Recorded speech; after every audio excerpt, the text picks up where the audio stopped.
Em Romanos, no capítulo 4, nos versos 19 ao 22, diz assim: sem se enfraquecer na fé, reconheceu que o seu corpo estava sem vitalidade, pois já constava cerca de 100 anos de idade, e que também o ventre de Sara já estava sem vigor.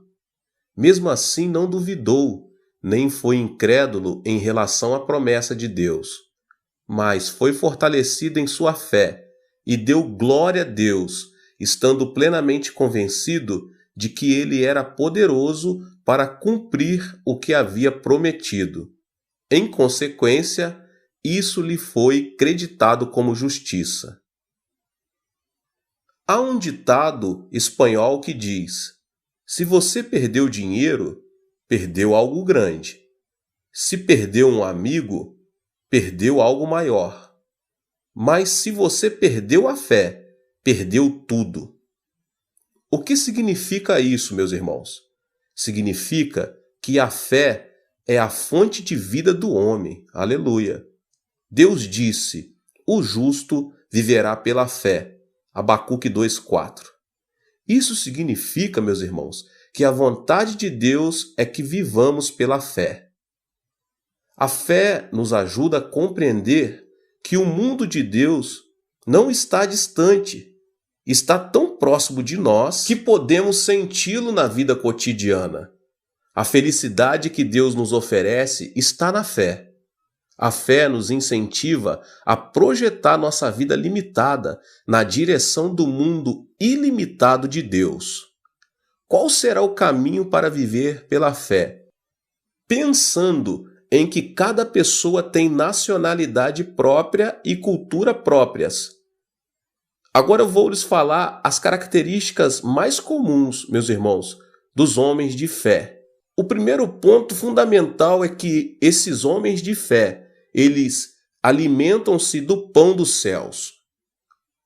O homem de fé alimenta-se do pão dos céus.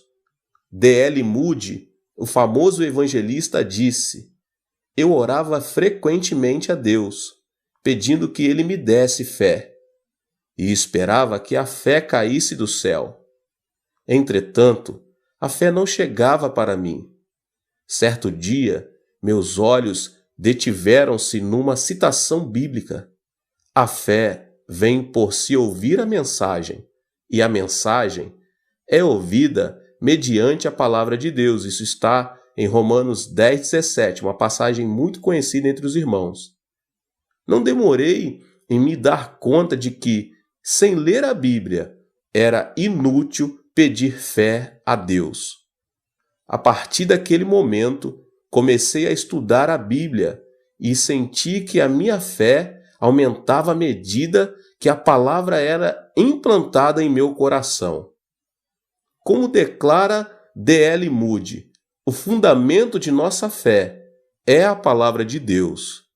Nossa fé alimenta-se do pão dos céus. Os grandes personagens de fé citados na Bíblia alimentaram-se também do pão dos céus. O mesmo aconteceu na vida de Abraão. As Escrituras esclarecem que Deus não o tomou por justo, por ser ele um homem justo de nascimento, nem por suas virtudes. Abraão foi um homem honesto. Em termos gerais, foi um bom homem. Entretanto, não deixou de vacilar e, quando parecia viver na quarta dimensão, permanecia na terceira. Quando parecia estar na terceira dimensão, estava na quarta. Apesar de tudo, Abraão creu em Deus ao ver as estrelas do céu, e Deus teve prazer na fé que encontrou nesse homem. O homem de fé toma a palavra de Deus como parâmetro de sua vida e vive de acordo com ela. A palavra de Deus é a matéria da fé. No Egito, Israel ganhava o pão de cada dia com o próprio esforço. E, quando os israelitas viviam da colheita, tiravam proveito do rio Nilo e plantavam sementes. Em poucas palavras, A vida do Egito era planejar, trabalhar e esforçar-se humanamente com o objetivo de ganhar o pão de cada dia. Apesar disso, ao saírem do Egito, sob a liderança de Moisés, não havia como viver pelo esforço humano. As características mostravam que não havia água, terra nem semente para plantar. Era um deserto desabitado.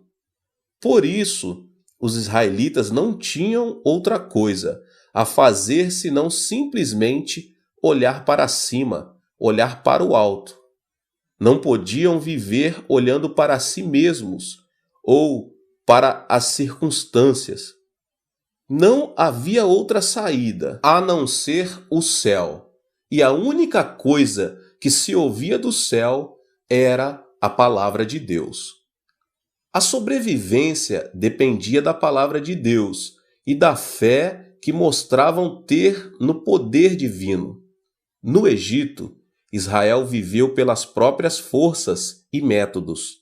Mas no deserto, aquele povo não podia viver senão pela palavra de Deus. Disse, porém, o Senhor a Moisés: Eu lhes farei chover pão do céu. O povo sairá e colherá diariamente a porção necessária para aquele dia. Com isso, os porei à prova, para ver se seguem ou não as minhas instruções. Isso está em Êxodo 16, 4.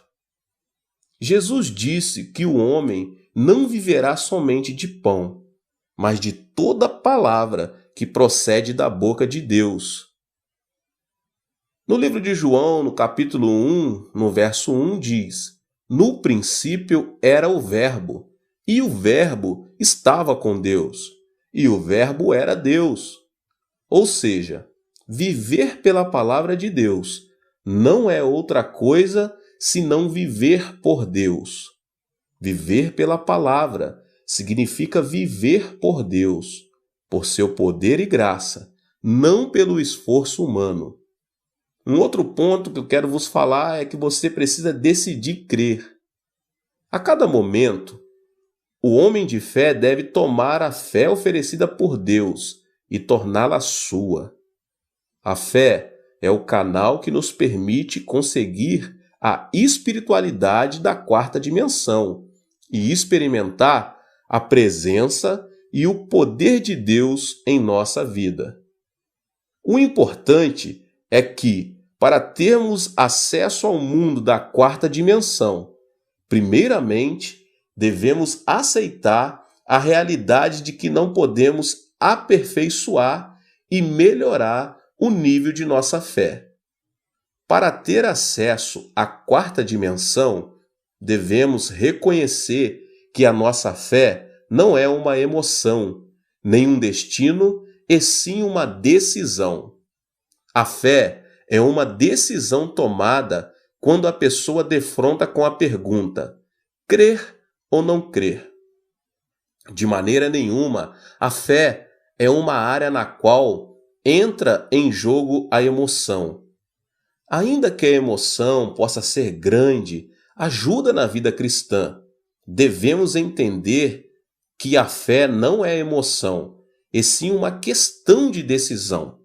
Se a fé fosse emoção, por que Jesus teria repreendido seus discípulos ao dizer: vocês não têm fé? Se a fé fosse emoção, quando não sentirmos arder um fogo em nosso coração, deveríamos afirmar que não temos fé. O motivo pelo qual o Senhor repreendeu os discípulos, rotulando-os de homens de pequena fé, deve-se ao fato de a fé ser uma questão de decisão. A Bíblia demonstra que a fé é uma decisão. Paulo revela que Deus reparte a cada um conforme a medida da fé. Romanos 12, 3. Quando Pedro começou a andar sobre as águas, a questão era olhar para Jesus ou para as circunstâncias. Olhar para Jesus ou olhar para o gigante? Olhar para Jesus ou olhar para o problema? Por esse motivo, Jesus repreendeu Pedro, dizendo que ele era um homem de pequena fé. Por quê, meus irmãos? Porque o discípulo escolhera olhar para as circunstâncias e não para Jesus. A fé é uma questão de decisão, é uma área controlada pelo intelecto, não pela emoção.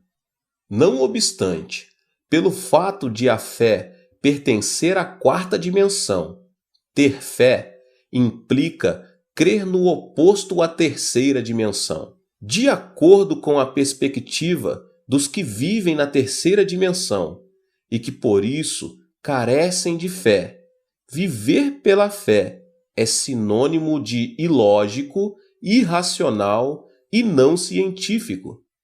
De acordo com eles, viver pela fé é crer no incompreensível.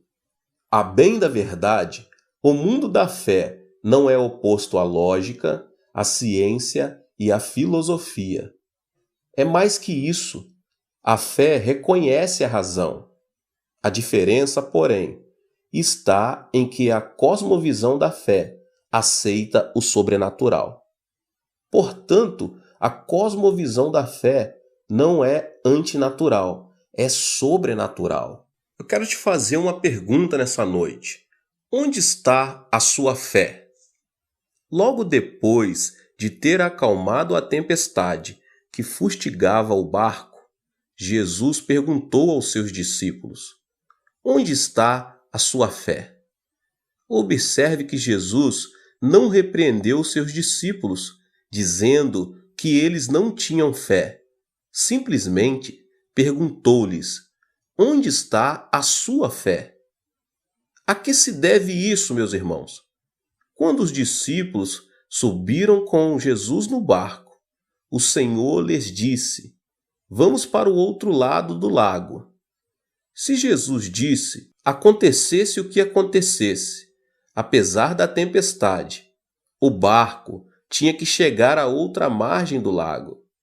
A palavra de Deus permanece para sempre, ainda que os céus e a terra passem. O problema é que os discípulos haviam se esquecido da promessa divina. O que nos diferencia como cristãos dos incrédulos é que não vivemos pelo pão material, e sim pela crença na promessa de Deus. No Egito, o povo de Israel viveu pelo pão durante 430 anos. Ao chegar, porém, ao deserto, não podiam mais viver pelo pão, porque não havia alimento, água, hospital, tampouco roupas. Eles dependiam somente do Senhor. Quando Israel cria na palavra, que era transmitida por intermédio de Moisés, caíam maná e codornizes, brotava água, enfermidades eram curadas e a roupa não se estragava. Durante 40 anos, o povo de Israel viveu não pelo pão, mas totalmente pela palavra de Deus. Da mesma forma, os cristãos de hoje devem reconhecer que vivem num mundo dentro de outro mundo. Os incrédulos vivem na terceira dimensão e estão sujeitos ao tempo, espaço e matéria. Mas nós vivemos no mundo do Espírito Santo, que supera o plano tridimensional. O Espírito Santo aproxima-se de nós por meio da palavra e, por meio dela, resolve nossos problemas. A Bíblia não é a palavra do mundo, tampouco é a palavra de um filósofo, de um cientista ou de um religioso. A Bíblia é a palavra de Deus que nos foi enviada do trono divino. Se lemos, ouvimos, conhecemos a palavra de Deus e servimos a Deus. Ela realiza milagres nesta vida desértica de hoje. É disso que trata a pergunta que Jesus fez aos seus discípulos. O vento ruidoso, as ondas gigantes e a água dentro do barco são coisas que podem acontecer na terceira dimensão. Entretanto, Deus deu força para subjugar a terceira dimensão por meio da palavra. Então, por que os discípulos não creram nela? Foi isso que o Senhor lhes perguntou. Instantaneamente, fez-se grande bonança no mar, tal como o salmista já revelara. Na sua aflição, clamaram ao Senhor, e ele os tirou da tribulação em que se encontravam. Reduziu a tempestade a uma brisa e serenou as ondas. Salmos 107, 28 e 29. Atualmente, o Senhor acalma a tempestade de nossa vida quando lemos a palavra. Antes de sairmos em direção ao mundo, devemos crer na palavra de Deus. A diferença entre nós e os não cristãos é o grande privilégio de termos a palavra de Deus e crermos nela. Você e eu vivemos baseados na palavra de Deus. Quando alguém se afasta do Senhor, não lhe resta mais nada senão depender do próprio sentido e juízo, sendo influenciado pelas circunstâncias. Ao se afastarem do Senhor, os discípulos prestaram atenção no vento forte. No entanto, quando alguém se aproxima do Senhor, não teme, apesar do vento e das ondas, porque Jesus é maior que todas as ondas, o vento e qualquer outra coisa do mundo. O Senhor nos amou tanto que seu corpo foi dilacerado na cruz. Ele derramou seu sangue para pagar o preço de nossos pecados. Assim, podemos crer que o Senhor nunca se apartará de nós. Certo dia, quando eu era menino e vivia no campo, o galinheiro pegou fogo e as galinhas morreram em consequência disso. Ao chegar mais perto, vi uma galinha morta, completamente queimada, mas a forma de suas asas me chamou muito a atenção.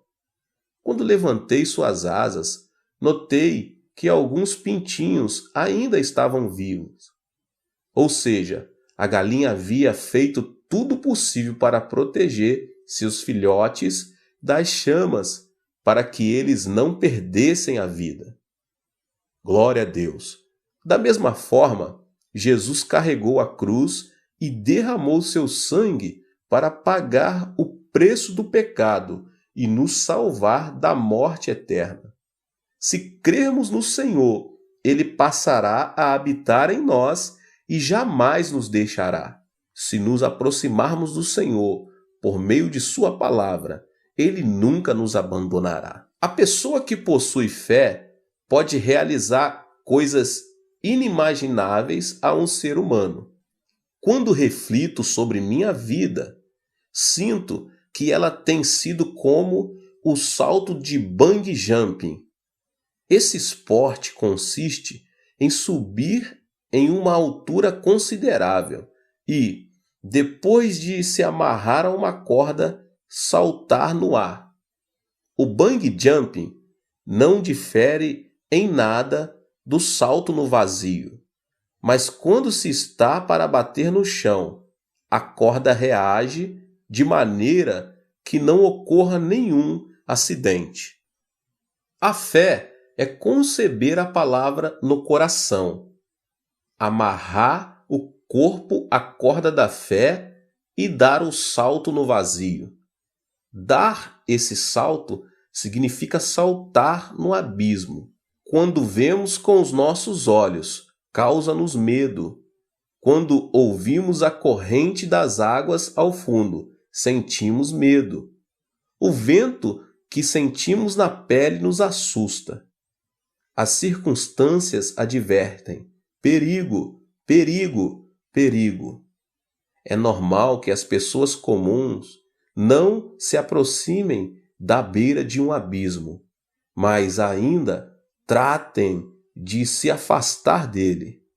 Ao contrário, os cristãos se aproximam da beira. Por quê, meus irmãos? Por saberem que a palavra, invisível aos olhos, os sustém.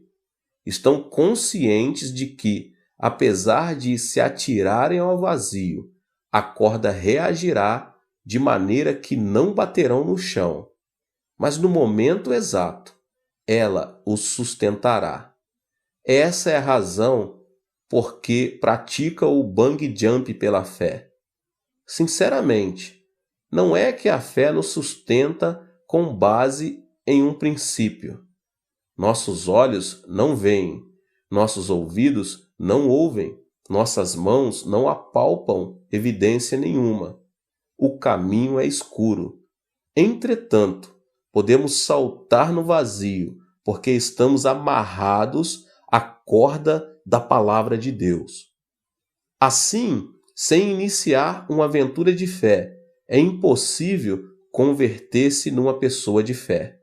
Meus irmãos, Davi era um homem de fé. Davi foi um homem ousado. Era jovem e apacentava as ovelhas de seu pai. Lutava contra leões e ursos. Como é possível, meus irmãos, um jovem de apenas 17 anos de idade lutar contra esses animais selvagens com tanta coragem? Se não fosse por acreditar que Deus estava com ele, isso não teria sido possível. Por outro lado, se tivesse lutado sem fé, apenas se arriscaria e, em vão, colocaria a vida em risco. Entretanto, como Davi tinha certeza de que Deus estava com ele, pôde vencer os leões e os ursos selvagens. Ao ser confrontado por Saul, Davi disse-lhe: "Teu servo toma conta das ovelhas de seu pai. Quando aparece um leão ou um urso e leva uma ovelha do rebanho, eu vou atrás dele, dou-lhe golpes e livro a ovelha de sua boca. Quando se vira contra mim, eu pego pela juba e lhe dou golpes até matá-lo." 1 Samuel 17, 34, 35. A luta contra Golias tampouco deixou de ser uma ousadia. O rei Saul já havia se acovardado e todo o povo de Israel, que até aquele momento cantava vitória, estava atemorizado. Foi quando apareceu um jovem chamado Davi. Lutar contra Golias, principalmente quando os experientes em guerra haviam desistido, era sem dúvida uma aventura muito perigosa. Davi mesmo pensava que não tinha nada para oferecer. Sua estatura, seu peso, sua experiência em guerra, tudo sinalizava de que não havia motivo para se confiar nele. Entretanto, a razão por que Davi pôde se lançar no vazio foi a condição de que Deus estava com ele. Por trás da cena estava Saul, que cria em Deus, mas não se atrevia a se arriscar. Tampouco os guerreiros de Israel. Assim, nada acontecia. É preciso uma fé que supere as circunstâncias para podermos ver a obra de Deus. Ao praticar o bungee jump da fé, Davi disse: "Teu servo pôde matar um leão e um urso. Esse filisteu incircunciso será como um deles, pois desafiou os exércitos do Deus vivo." 1 Samuel 17, 36. Quando Golias o menosprezou, Davi, porém, disse ao filisteu: "Você vem contra mim com espada, com lança e com dardos, mas eu vou contra você em nome do Senhor dos Exércitos, o Deus dos exércitos de Israel, a quem você desafiou." 1 Samuel 17, 45. Davi nunca havia visto Deus. Tal como nos acontece, Davi também não sabia se Deus existia ou não. Não havia uma forma de vê-lo, de ouvi-lo ou de tocá-lo.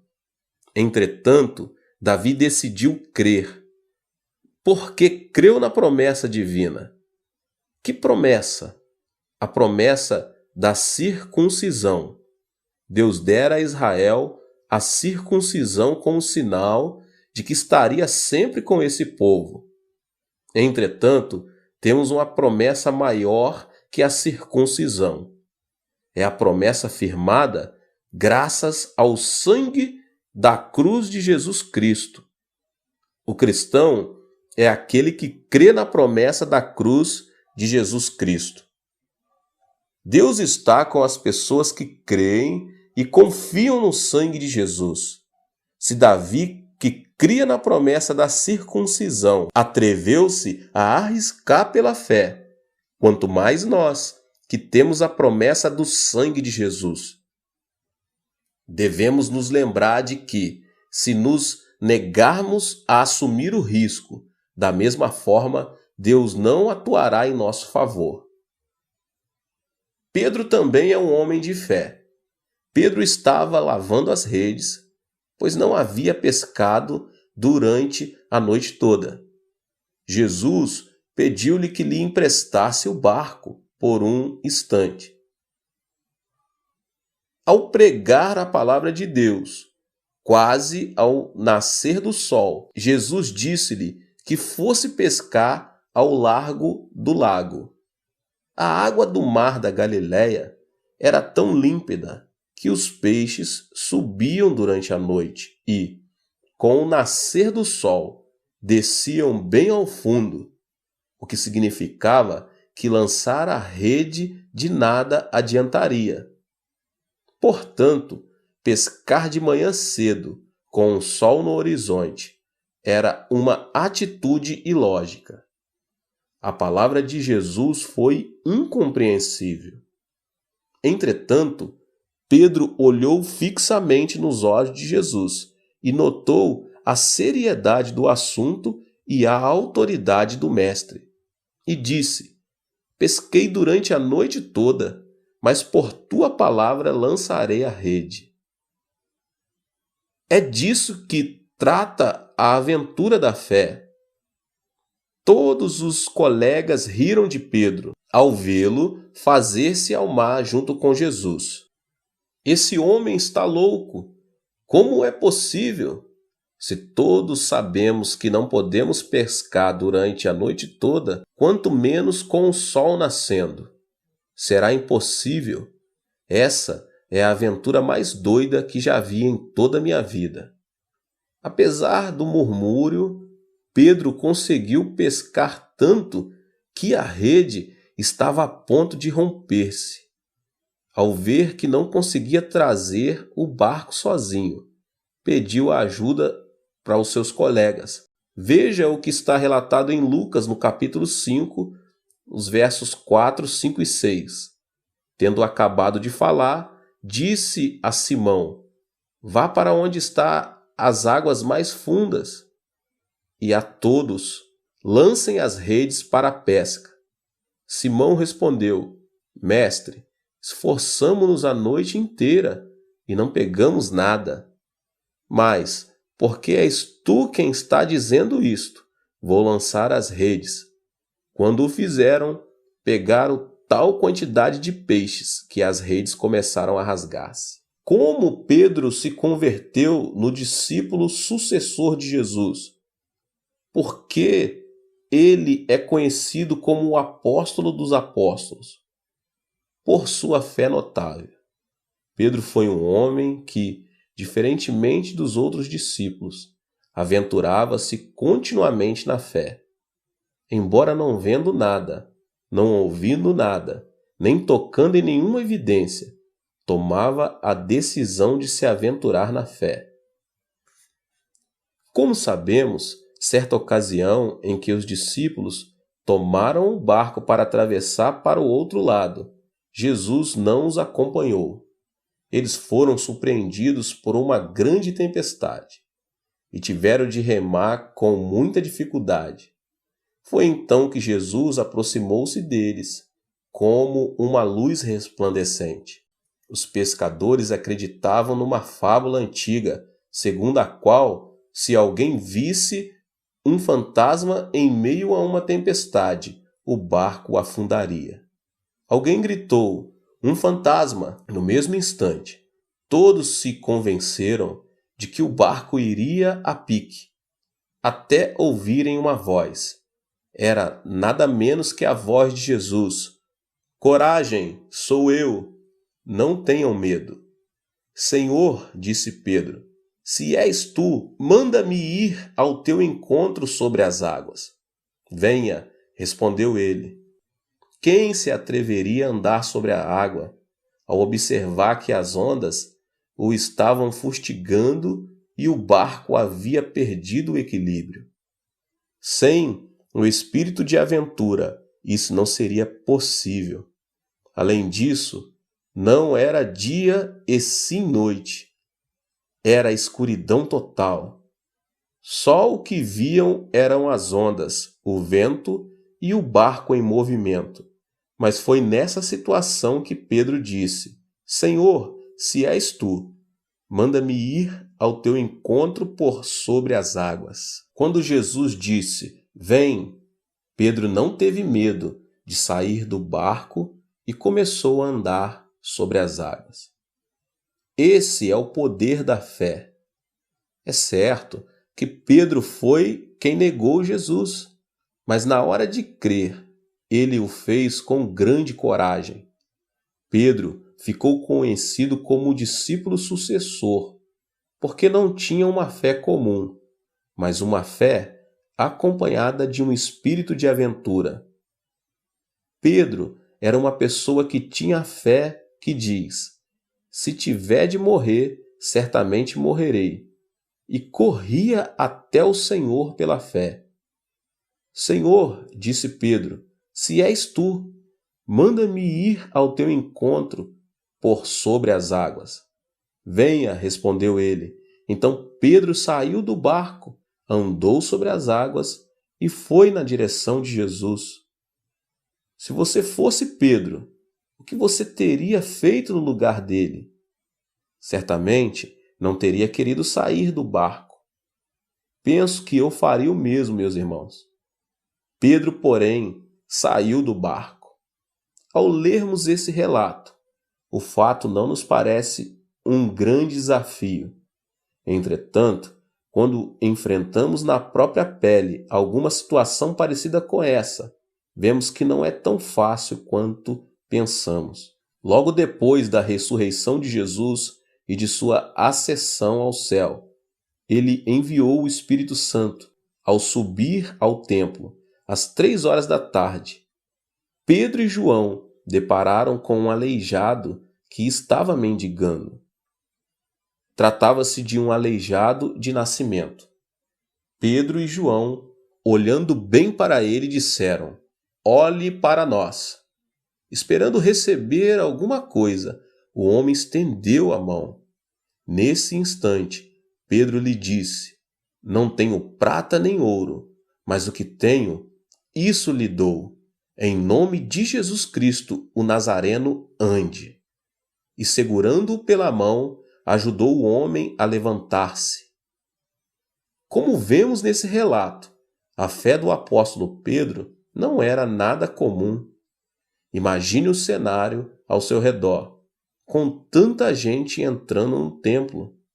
Entretanto, Pedro disse em alta voz, "Não tenho prata nem ouro, mas o que tenho, isso lhe dou. Em nome de Jesus Cristo Nazareno, ande." Se você quer viver em outra dimensão, deve se converter em alguém de fé. Contudo, o certo é que nem todos podem se converter numa pessoa de fé. A pessoa de fé é aquela que confia na palavra de Deus. E mais, não somente confia, como também se atreve a dar um salto de bungee jump pela fé. Você ainda sente que sua fé vacila por suas emoções ou sentimentos?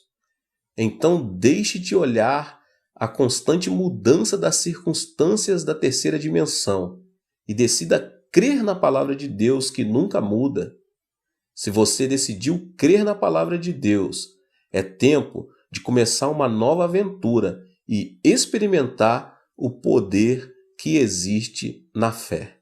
Contudo, devemos reconhecer que isso não se realiza mediante a vontade humana. Isso acontece pelo fato de um homem não poder usar o poder de Deus como se fosse uma lâmpada mágica. Renuncie a esse tipo de falsa fé. Proste-se diante do Senhor, expresse uma nova dimensão de fé e comece a viver uma vida criativa. A fé é comprometer-se por completo, confiando na palavra de Deus. Nossa identidade mudou de homem pecador para homem justo, pelo fato de possuirmos o passaporte da fé. A fé é o documento de identidade que evidencia que somos filhos de Deus e irmãos de seu Filho, Jesus Cristo. A Bíblia diz que todos os que têm essa identidade são justos e lhes é prometida uma bênção inimaginável. Se quisermos nos converter em pessoas de fé, devemos encher o nosso intelecto com a palavra de Deus. Uma vida não formada pela palavra de Deus é como uma casa edificada sobre a areia. O passo seguinte é preservar a fé, tal como Pedro lançou as redes confiando na palavra de Deus. Devemos recordar que a fé é uma área que envolve não somente o intelecto, mas também a prática.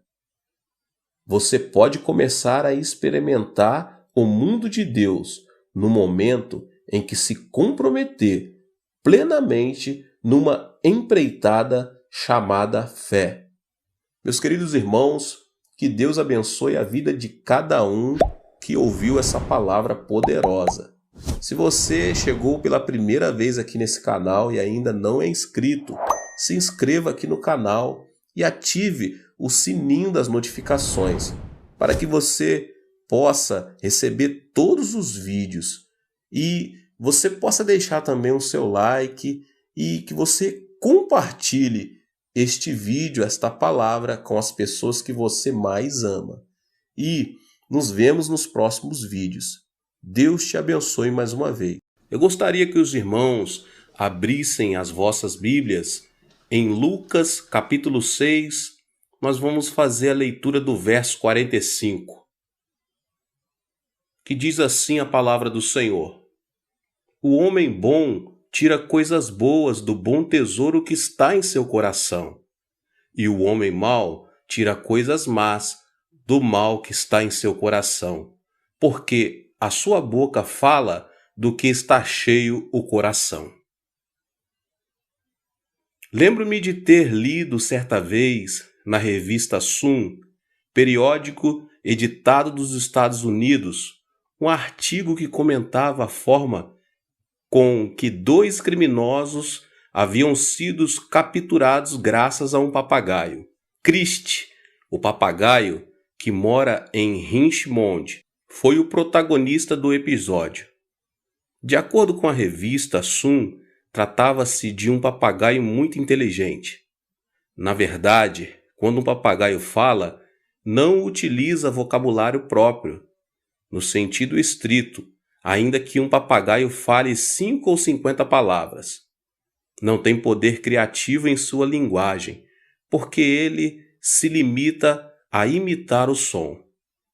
Ao contrário, a linguagem do homem não é uma simples repetição de sons, mas contém uma ideologia, um pensamento, um significado, um sentido, uma filosofia e até uma observação artística.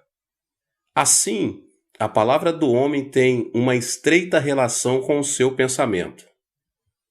Não podemos separar a palavra do pensamento, porque a palavra do homem é moldado pelo pensamento.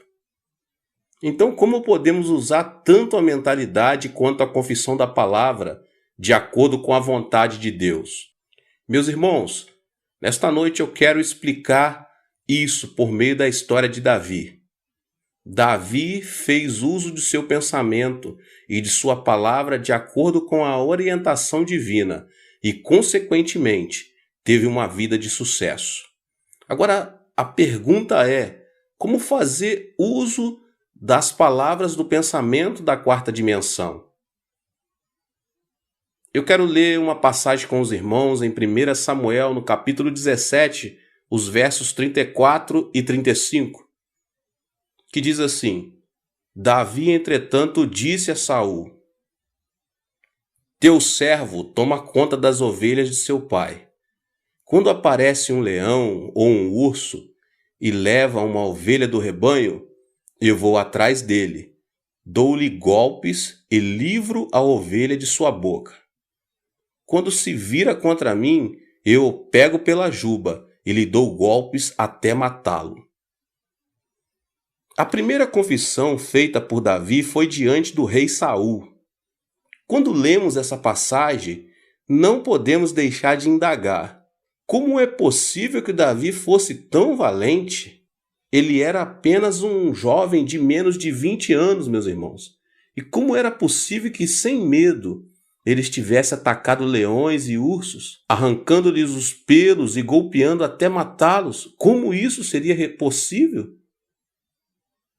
A resposta será fácil, se compreendermos que não é pela arma que temos em mão que a luta se define, e sim pela nossa mente.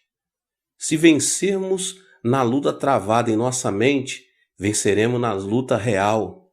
Se, porém, perdermos a luta travada em nossa mente, perderemos na luta real. Pense em Davi, que se mostrou determinado a pensar como Deus. Ele era um pastor de ovelhas, meus irmãos. Não havia recebido uma educação formal. De qualquer modo, era alguém que adorava e servia o Senhor desde menino e tinha o costume de meditar em Deus. Sobre todas as palavras, Davi levou muito a sério o versículo que diz: dominem sobre todos os animais. Gênesis 1, 28. O texto mostra que Deus é o Deus criador do universo. Com certeza, era baseado nessa passagem que Davi imaginava como mataria os animais selvagens, esquecendo-se de sua condição física e de sua idade. Em outras palavras, meus irmãos, ele empregava a técnica de disciplina mental. Assim, a imagem própria de Davi deixou de ser a de um jovem pastor de ovelhas e passou a ser de um guerreiro experimentado. É por isso que sempre que vinham leões e ursos para capturar suas ovelhas, Davi levantava-se e lutava contra eles até matá-los. A chave do sucesso de Davi foi que ele conquistou a vitória na luta travada em sua mente. É provável que, pela fé, ele pensasse: quando Deus fez o homem, deu-lhe o poder de dominar a terra e tudo que nela existe. Portanto, eu tenho o poder de vencer esses animais ferozes. Davi já havia vencido os leões e os ursos em sua imaginação. Por isso podia atacar esses animais com coragem. Se Davi tivesse pensado: não posso, isso não vai acontecer, é impossível, e tivesse se deixado levar pela ansiedade e pelo temor, os animais selvagens não teriam fugido, e mais, eles o teriam devorado. No entanto, Davi já havia vencido a batalha na mente, e assim pôde vencer também na luta real. Da mesma forma, a vitória e o fracasso de nossa vida dependem de nossa atitude mental. Agora eu quero falar com os irmãos as palavras que promovem o pensamento da quarta dimensão. O texto está em 1 Samuel, capítulo 17, versos 46 e 47. Olha só o que Davi diz: hoje mesmo o Senhor o entregará nas minhas mãos. Eu o matarei e cortarei a sua cabeça. Hoje mesmo darei os cadáveres do exército filisteu às aves dos céus, e aos animais selvagens, e toda a terra saberá que há Deus em Israel. Todos os que estão aqui saberão que não é por espada ou por lança que o Senhor concede vitória, pois a batalha é do Senhor, e ele entregará todos vocês em nossas mãos. A segunda confissão foi feita por Davi diante de Golias. A confissão de fé demonstra quanto Davi era valente, a tal ponto que suas palavras parecem ser um golpe dado diretamente na face de Golias, antes mesmo de a luta começar. Quando Golias desafiou o exército de Israel e o rei Saul, maldizendo Deus, todos ficaram quietos e com um sentimento de fracasso e derrota. Entretanto, com ousadia, Davi afirmou: Eu vou lutar contra você. Matei leões e ursos ao cuidar do rebanho de meu pai. O mesmo vai acontecer com esse Golias. Que tal fazermos uma comparação objetiva entre Davi e Golias? Golias era um homem de quase 3 metros de altura, e sua armadura de guerra pesava 60 quilos. Se sua armadura pesava tanto assim, podemos imaginar como aquele homem era grande. O povo de Israel estava atemorizado por ouvir a voz ameaçadora do gigante durante 40 dias no vale de Elá. Eles já estavam mentalmente vencidos na batalha contra Golias. Davi era diferente.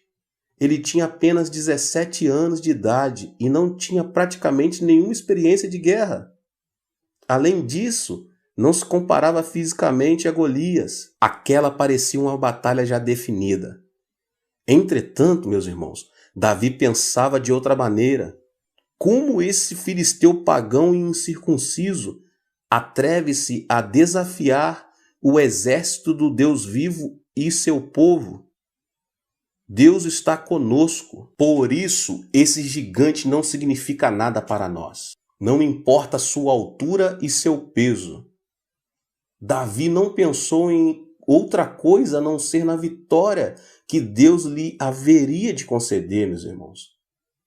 Pela mente humana, via-se a advertência que seria inútil atacar Golias, mas Davi, que havia concebido a mente divina, pensava diferente. A mente de Deus fez que a imagem de Davi fosse completamente transformada, e ele se tornou um guerreiro de Deus. Ele já não era um jovem pastor de ovelhas que via com os olhos da terceira dimensão. A quarta dimensão da mente de Deus fizera que ele concebesse uma alta imagem diferente. Ele passou a ser um guerreiro de Deus, capaz de determinar a vitória e a derrota na batalha. Na esfera mental, Davi era um guerreiro mais forte que Golias e um homem de estrutura maior de que a daquele filisteu. Ele pensava como um gigante, portanto sua boca proclamava palavras de um gigante. As palavras da quarta dimensão que Davi proclamou acorrentaram todas as condições da terceira dimensão que prognosticavam a clara vitória de Golias sobre ele. As condições da terceira dimensão começaram a ser governadas pelo poder da confissão da palavra da quarta dimensão. A palavra de Deus declara: Como falastes aos meus ouvidos, assim farei a vós outros. Números 14, 28. E as palavras convictas de Davi fizeram que a vitória se revertesse. Assim, a batalha não foi um medir de forças, mas o uso da fonte invisível do poder da quarta dimensão, mediante o pensamento, a fé e a confissão da palavra. Agora é preciso comparar Davi a outro personagem, o rei Saul. Saul foi um homem ungido para governar Israel. Foi um dos líderes mais eminentes de sua época. Entretanto, ele pensou que Davi não poderia enfrentar Golias. Veja, essa ideia de sair para lutar contra Golias é absurda. Ele é um general que nunca perdeu uma batalha em sua vida. E você é um jovem de apenas 17 anos. Isso é impossível. E quis fazer arrefecer o ânimo de Davi. A maneira que Saul pensava não provinha de Deus. Ao contrário, fundamentava-se na sua experiência. Ele era um rei, mas com base em suas experiências passadas, sua mente estava tomada de fracassos. Apesar de se tratar do rei de Israel, a nação escolhida, ele se mostrava ansioso e temeroso, esperando ser derrotado e escravizado pelos filisteus. Entretanto, Davi pensava que Golias não seria nada mais do que um leão ou um urso morto. Passou a olhar para Golias do ponto de vista divino e assim viu nele um leão ou um urso entre os vários animais que havia matado. Saul pensava que seria derrotado, enquanto Davi pensava que venceria o inimigo. Por essa razão, Davi e Saul pensavam de maneiras totalmente diferentes, mesmo servindo ao mesmo Deus. Davi tinha um pensamento de Deus e sabia como administrar sua vida conforme esse poder. Sabia como viver com o poder de Deus e não com as próprias forças. Por outro lado, Saul servia ao mesmo Deus, mas não refletia o poder da fé em sua vida. Confiava na sua própria força, no próprio poder e na própria experiência. Trocando em miúdo, meus irmãos, os pensamentos de Saul eram pensamentos da terceira dimensão, enquanto os pensamentos de Davi eram da quarta dimensão. Se perdermos a batalha no campo da mente, também a perderemos no campo real. Assim é preciso primeiro assumir o controle dos pensamentos. Se perdermos na mente, perderemos na realidade. Em comparação a Saul e Golias, Davi estava numa situação de inferioridade. Ele se parecia com as pedras que havia escolhido para atirar, não tinha nenhum valor. No entanto, a razão por que Davi foi usado por Deus foi ele ter maior grandeza de pensamento. A segunda confissão demonstra claramente que a grandeza do pensamento de Davi superava a de Golias. A grandeza do pensamento. Este foi o segredo para que Davi se destacasse e vivesse uma vida muito especial. As duas confissões de Davi, relatadas no capítulo 17 de 1 Samuel que lemos, revelam como podemos conseguir a linguagem da quarta dimensão. Esta provém do pensamento da quarta dimensão. Com base na história de Davi, meus irmãos, nós aprendemos que a maneira de pensar é fundamental para que nossa vida seja elevada. Para começar, precisamos de uma base que nos permita fazer uso dos pensamentos e da linguagem da quarta dimensão em nossa vida diária. Da mesma forma que, para sermos salvos, necessitamos crer e aceitar Jesus como nosso Salvador, é preciso preencher alguns requisitos básicos para pensar e falar na quarta dimensão. Isso é importante, porque forma nossa autoimagem espiritual. Os 3 passos que apresento agora servirão de filtro e desfarão todos os elementos negativos que estão em nosso pensamento e em nossa linguagem. O primeiro passo é o arrependimento. A maioria das pessoas sabe que o pensamento positivo e a linguagem positiva resultam em benefícios. De fato, ouvem-se muitos discursos e pregações em que se enfatiza a necessidade de pensar e falar positivamente. O estranho, entretanto, é que as pessoas não pensam nem falam de forma positiva, mas deixam-se invadir por pensamentos e palavras negativas.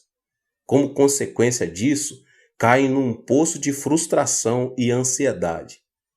A Bíblia explica por que o homem, mesmo sabendo que o pensamento e a linguagem positiva são bons, mas não os põe em prática.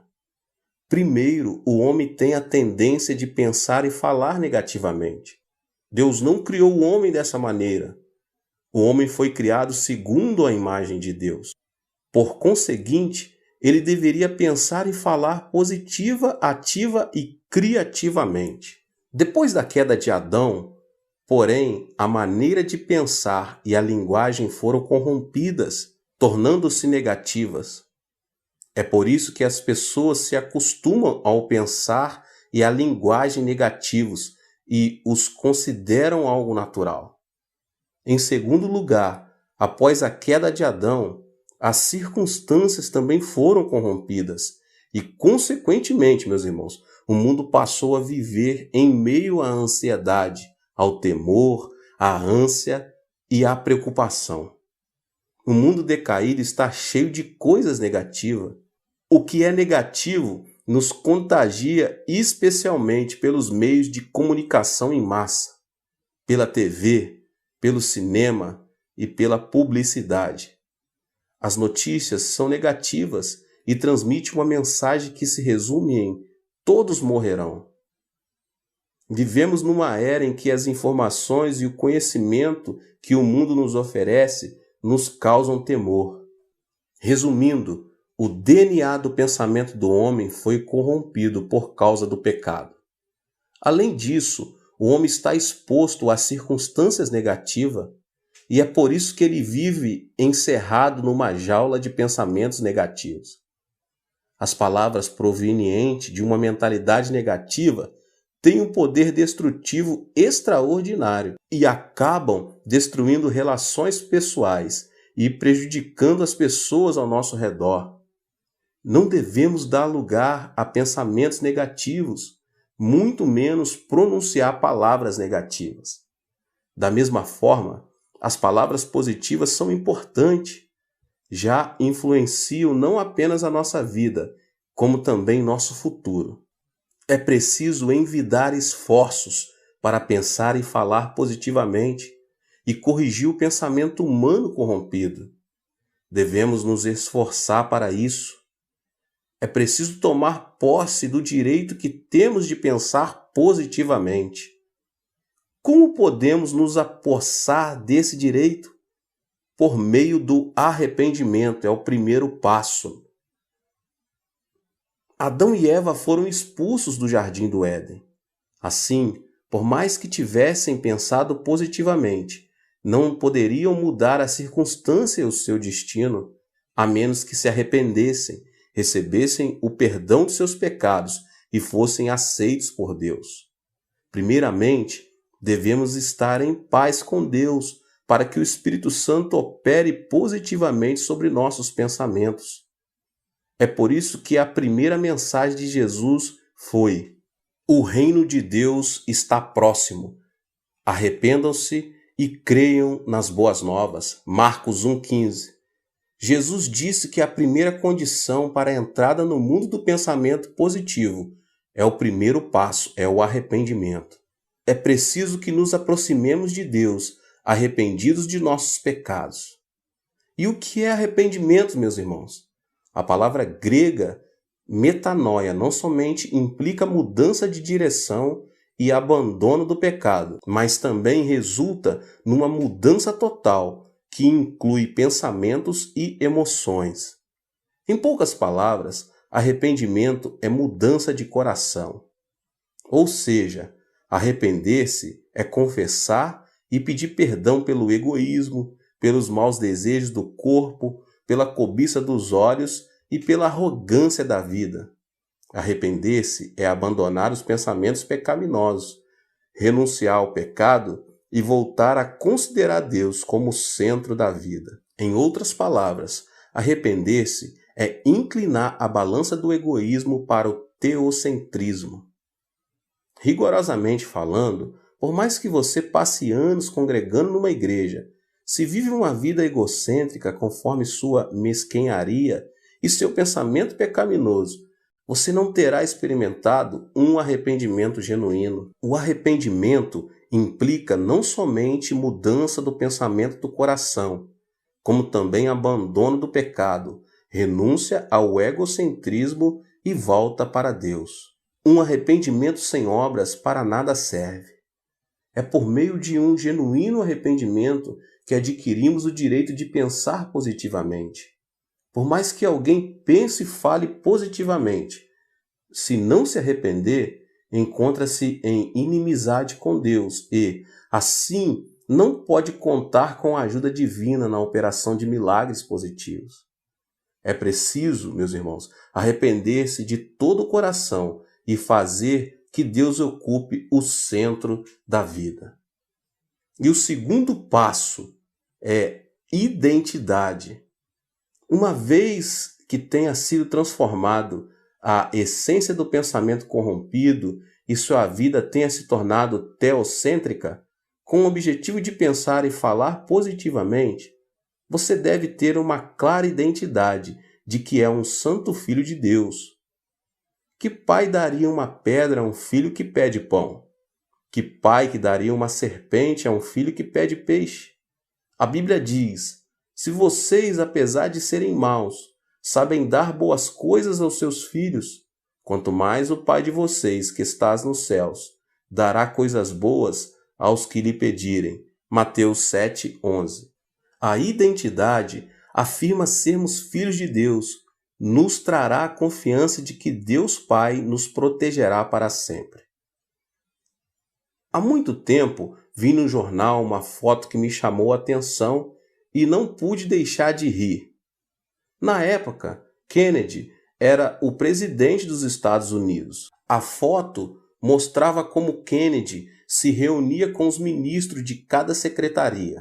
Obviamente, a reunião era de caráter sério e confidencial. Além disso, os que ali estavam reunidos discutiam tema de caráter mundial, não de caráter nacional. No entanto, ao observar com mais atenção, notei que a câmera havia captado o momento em que o filho do presidente, John Jr., debaixo da mesa puxava as calças de seu pai. Se aquele menino fosse um estranho, com certeza teria sido demitido pelo pessoal da segurança. Quem se atreveria a puxar as calças do presidente de uma nação no momento em que discutia um assunto histórico de suma importância? Entretanto, meus irmãos, John era o filho do presidente, razão porque ele pensava: haja o que houver, meu pai se agradará de mim. O mesmo acontece conosco. Todo aquele que recebe Jesus Cristo converte-se em um filho de Deus. A partir daí, como filho de Deus, podemos viver com ousadia e coragem neste mundo. Quando tivermos a certeza de que somos filhos, poderemos viver pensando que tudo nos sairá bem. Quem confessa que Deus, Senhor dos céus e da terra, é seu Pai, pode pensar positivamente, por saber que Ele proporcionará coisas boas para a sua vida. E o terceiro passo, a cruz de Cristo. Para viver positivamente, é preciso ter um fundamento justo. A vida cristã não consiste simplesmente em confessar, eu creio. Mesmo confessando a sua fé, os filhos devem ter alguma razão para recorrer a seus pais. Um pai não entrega $10 pelo fato de o filho pedir: pai, me dê $10. Deve haver uma razão para que o pai satisfaça o pedido do filho. Se, porém, o filho lhe disser: papai, o Senhor disse que me daria $10. Assim, estou esperando que cumpra sua promessa. Com certeza o pai não terá outra saída senão entregar o dinheiro ao filho. Precisamos nos apegar à redenção da cruz de Jesus Cristo, que é o nosso fundamento legal. Pelo fato de termos pecado, todos merecemos ser abandonados. Mesmo assim, podemos nos aproximar de Deus com intrepidez, porque Jesus Cristo pagou o preço do pecado na cruz do Calvário, quando ali seu corpo foi ferido. É por isso que podemos orar e crer de maneira positiva. Se o Senhor não tivesse pregado na cruz, não haveria razão para que Deus nos perdoasse, apesar de nossos pedidos de perdão. No entanto, temos garantido o fundamento por meio do qual podemos pedir o perdão de nossos pecados e, assim, pensar positivamente. Para pensar e falar na quarta dimensão, primeiramente, você deve se arrepender e deixar que Deus ocupe o centro da sua vida. Em segundo lugar, deve-se apossar da identidade de filho de Deus. Por último, você deve confessar a Deus, firmando-se no fundamento que se encontra na redenção da cruz de Jesus Cristo.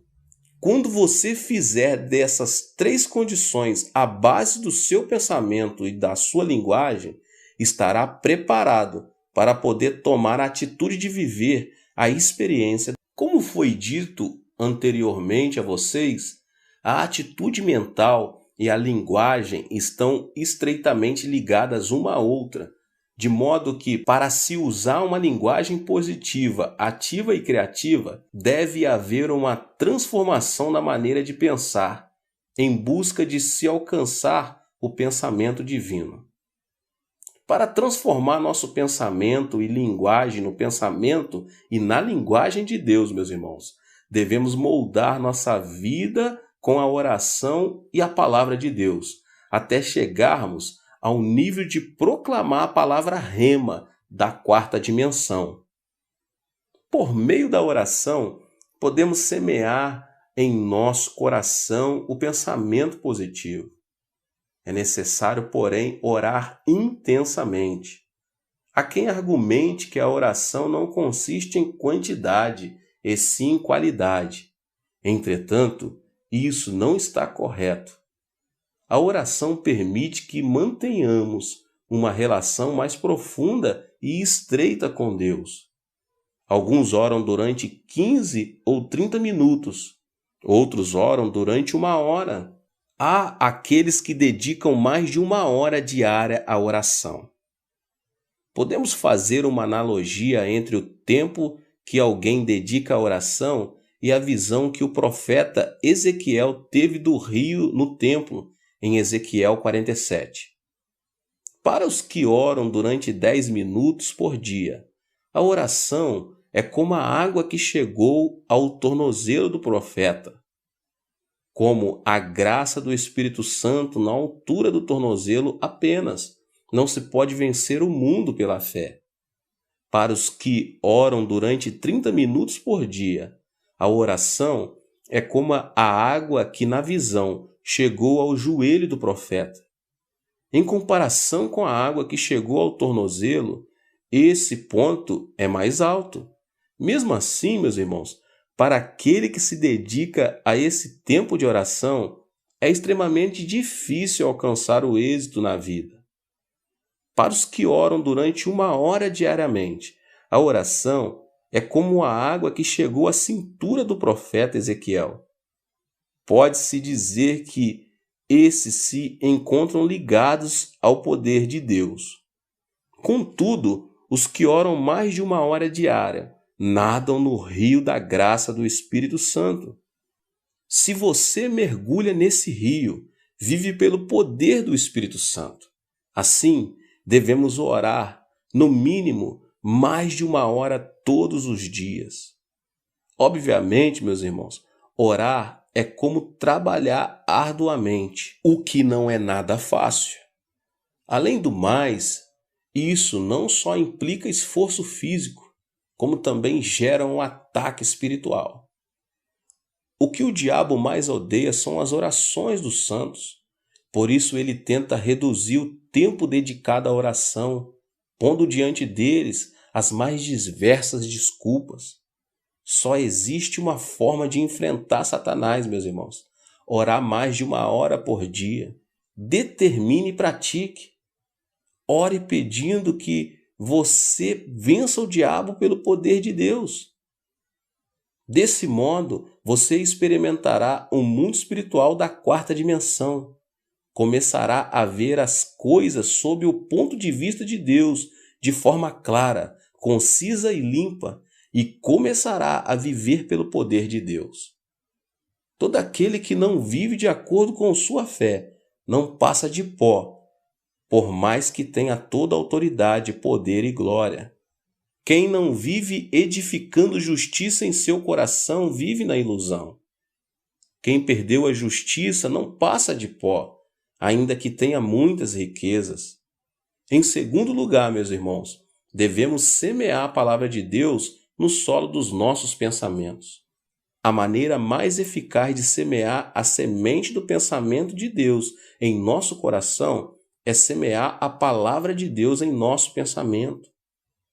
De Gênesis a Apocalipse, a Bíblia apresenta o pensamento de Deus. Se vestirmos a armadura do pensamento de Deus, poderemos conseguir coisas que jamais imaginaríamos conseguir com a força humana. Se você pedir ao Senhor que lhe dê uma palavra e o Senhor a conceder, milagres ocorrerão. João 15:7 diz: Se vocês permanecerem em mim e as minhas palavras permanecerem em vocês, pedirão o que quiserem e lhes será feito.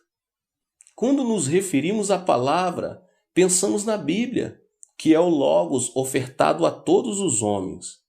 É por meio dele que conhecemos Deus e sua graça. Entretanto, existe outro tipo de palavra que nos permite experimentar o mundo espiritual da quarta dimensão, que é a Rema. Esta é a palavra que o Espírito Santo inspira especialmente do Logos. A razão por que a palavra Rema é importante deve-se ao fato de a palavra que se encontra contida na letra penetrar no pensamento do cristão, apegar-se a ele e operar um milagre. É por isso que se diz que a fé vem pelo ouvir, e o ouvir pela palavra de Cristo, ou seja, a palavra Rema. Qualquer pessoa pode ler o Logos e conhecer Deus e sua graça. Para obter a fé da quarta dimensão, porém é necessário receber a palavra Rema, dado por divina inspiração do Espírito Santo. O famoso evangelista e pastor D.L. Moody referiu-se à fé baseada na palavra Rema da seguinte maneira: Orei durante muito tempo para que Deus me desse fé. Eu aguardava que a fé caísse do céu como uma rajada de vento. Entretanto, a fé não chegava para mim. Até que um dia li Romanos 10:17 que diz: A fé vem por se ouvir a mensagem, e a mensagem é ouvida mediante a palavra de Cristo. Percebi que eu estava orando equivocadamente, sem abrir as páginas da Bíblia. A partir daquele instante, passei pela experiência de ver minha fé crescer rapidamente. Além disso, a palavra Rema nos ajuda a superar os obstáculos, pois move o mundo espiritual da quarta dimensão. Laura Wilkinson, medalha de ouro na plataforma de 10 metros nos Jogos Olímpicos de Sydney, havia sofrido uma fratura na perna direita e seu treinador decidira que não a consideraria para a Olimpíada. Todavia, ao ler Filipenses 4:13, que diz: Tudo posso naquele que me fortalece, ela sentiu uma grande inspiração. Tratava-se da palavra Rema para a sua vida. Ela meditava e confessava a palavra repetidas vezes durante o dia e deu graças por ela. A palavra Rema começou a dominar seus lábios. Laura Wilkinson lia e confessava essa palavra dezenas de vezes ao dia. O segredo da repetição é ouvir a palavra de Deus novamente. O mesmo pensamento de Deus que se lança e volta para nós como bumerangue. Quando escutamos a palavra Rema repetidamente, o poder que ela contém transforma nossa mente e nosso corpo. Não se trata de parapsicologia ou controle mental. Trata-se de aplicar o poder do Evangelho à nossa vida. Uma vez que a palavra governa nossa linguagem e sai da boca, volta aos nossos ouvidos, aumenta a fé e opera um milagre. Por meio da confissão de fé, Laura Wilkinson pôde superar a lesão e receber a medalha de ouro. Nem todos experimentaram esse tipo de milagre. Wilkinson teve de orar, clamar e ler a palavra com o propósito de experimentar o mundo da quarta dimensão. Foi nesse percurso que o Espírito Santo lhe deu a palavra Rema, e ela creu no plano da quarta dimensão que seria curada de sua lesão. Em consequência, pôde participar dos Jogos Olímpicos e ganhou uma medalha de ouro, tal como havia pensado e confessado. O poder que transforma vidas por meio da quarta dimensão manifesta-se quando recebemos e confessamos a palavra rema. É fundamental semear a palavra de Deus em nosso coração. A palavra ganha novamente vida quando nós aceitamos a palavra de Deus com a palavra rema em nossa mente. A palavra opera ativamente em nossa mente e dessa maneira governa a nossa vida. A confissão tem influência positiva sobre nosso futuro e nos guia para uma vida de bênção. A boca fala do que o homem guarda em seu coração. Tanto é assim que quando ouvimos uma pessoa falar, podemos prever como será sua vida no futuro. Isso se deve ao fato de a vida depender da maneira de pensar e de a boca ser o reflexo do que se guarda no coração. Acima de tudo, o cristão deve crer que Jesus Cristo é o dono de seus pensamentos e permitir que seus pensamentos e linguagem permaneçam debaixo da influência do Senhor. Essa é a chave pelo qual se alcançará o êxito mediante a espiritualidade da quarta dimensão. É preciso desenvolver uma linguagem da quarta dimensão por meio do pensamento. A palavra pronunciada tem o poder de atar e desatar a vida. No entanto, a maneira de pensar é o que dá forma e cor às palavras. Portanto, os simples fatos de perguntar o que você pensa é importante. Os lábios falam do que a pessoa pensa, e o que se fala com os lábios muda o futuro da vida. Portanto, devemos submeter a forma de pensar com o objetivo de proclamar a linguagem da quarta dimensão. Na vida de Davi, podemos observar que a linguagem da quarta dimensão provém da maneira de pensar. O homem foi criado para falar o que pensa. Portanto, deve encher sua mente de arrependimento, de identidade e da vitória da cruz. É nesse nível que você pode orar e proclamar a palavra rema. Essa é a técnica pelo qual podemos desenvolver a linguagem da quarta dimensão, mediante nossa maneira de pensar. Deus abençoe todos vocês, meus irmãos, que são inscritos aqui no canal. Você que ainda não é inscrito, se inscreva aqui no canal, ative o sininho das notificações para você não perder nenhum vídeo que é postado aqui nessa série da quarta dimensão. Deixe também o seu like e não esqueça, meus irmãos, de compartilhar com as pessoas que vocês mais amam, que nós amamos, né? Nós queremos bem, queremos que recebam também a palavra do Senhor. Nos vemos no próximo vídeo. Deus abençoe grande.